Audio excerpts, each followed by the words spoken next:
Welcome to Bethany. Today we are celebrating a very special day. We're taking a break from a regular celebration of a ordinary Sunday in order to celebrate the feast of the Exultation of the Cross, since it is September 14th. So the church gives us three readings today, which obviously are associated with the idea of sacrifice, of a cross, that we should be molding our lives in the fashion of Jesus' sacrifice. The first reading comes to us from the book of Numbers. Obviously, that's one of the most important books in Torah, which is the first five books of the Old Testament. And the book of Numbers describes many different adventures that the people of Israel have had while they were on their way to the Promised Land. And today, the focus is on this one particular situation while walking towards the Promised Land, they encounter an area which is full of snakes, poisonous snakes that, of course, are difficult for them to overcome. Some of them are losing lives. So they rush to Moses, asking him for something so that they could do in order to avoid that danger. And interestingly enough, Moses is told to create a statue of a snake and mount that statue on a very tall stick, so that people, while bitten by those poisonous snakes, they would look at the snake, at the statue of the snake, and that was saving their lives. Obviously, it is a great connection to what we see in Jesus hanging on a cross, but I think in terms of the first reading itself, there's a number of questions that we should be asking ourselves in order to kind of look into our spirituality, look into what is going on. So, the number of questions that I would like to propose to you this Sunday is this. What am I trying to avoid in my life? Obviously, they were trying to avoid all those snakes, all those unnecessary pains and sufferings. But what am I trying to avoid, and why? What is the reason? What are the underpinnings of such a decision to simply avoid? Or maybe the other question, because Moses was told that they were not to look at the snakes. They were actually to look at the statue of the snake. So while I am walking through my life, what am I obsessively, I should say, focused on? Right? Where is my attention? And why is it there? I might be actually obsessively focused on something that does not give me any good. I may feel that it does, but really in the great scheme of things, that may be just simply a waste of my time, if not a waste of my life. Moving forward, do I know what is the remedy in many circumstances of my life? Or where am I looking for some kind of remedy in my life when it comes to difficult situations, when I'm facing my own snakes, if you will? Am I willing to take it if I know what is my remedy? What is the solution to the problem? So am I willing to take it even if it's tough, or especially when it's tough? And if that is the case, what am I afraid of? What makes me hesitant in order to look for solution to my problems, to look for remedy, to look for something, or maybe someone that might be actually solution, or maybe even the only solution to my issues and to my problems.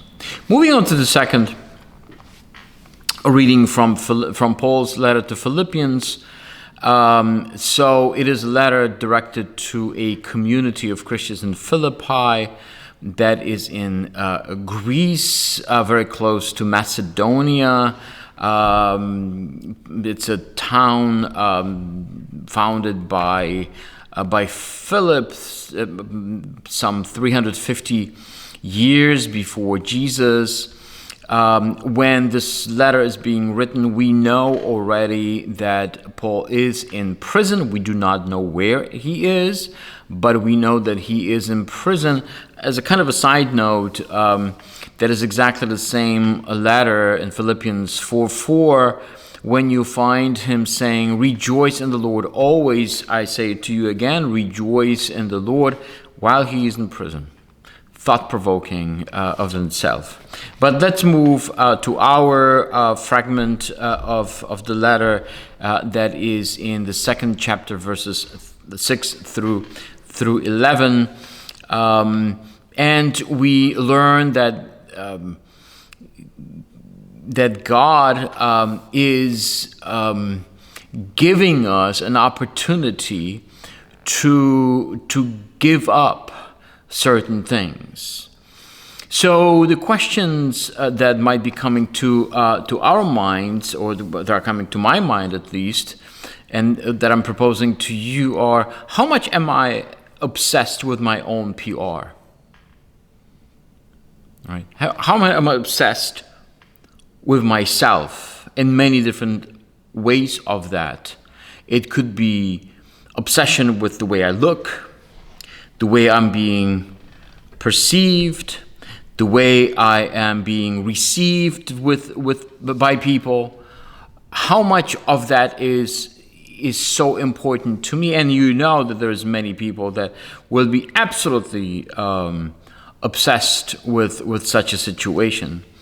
Now, the other question might be: how much time do I spend to be better than others?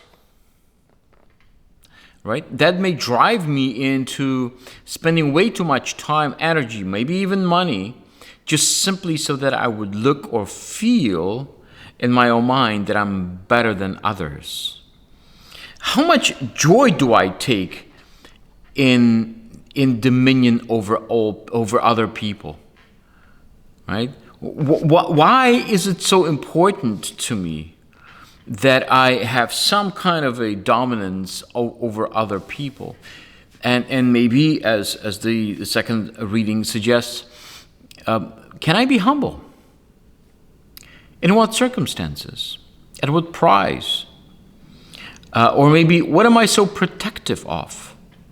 What is so hard for me to move to the position of being humble, to not be obsessed with even comparison between myself and other people?